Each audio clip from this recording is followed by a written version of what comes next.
काश मैं तेरे हसीन हाथ का कंगन होता।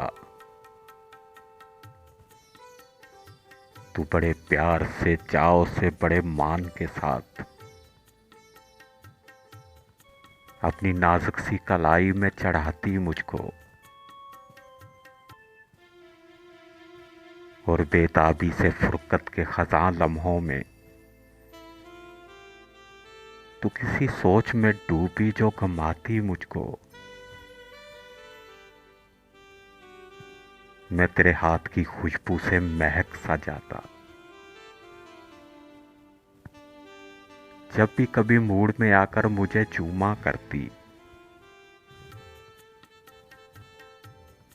तेरे होठों की मैं हिद्दत से दहक सा जाता।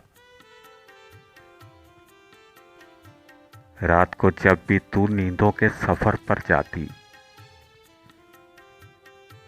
मरमरी हाथ का एक तकिया बनाया करती।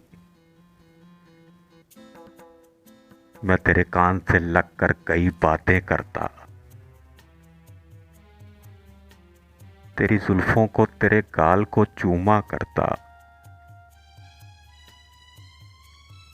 जब भी तू बंद कबा खोलने लगती जाना,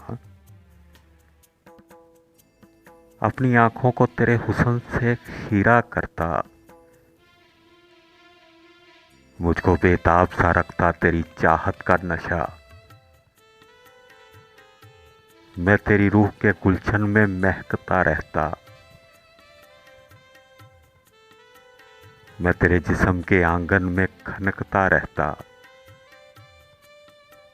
कुछ नहीं तो यही बेनाम सा बंधन होता। काश काश मैं तेरे हसीन हाथ का कंगन होता।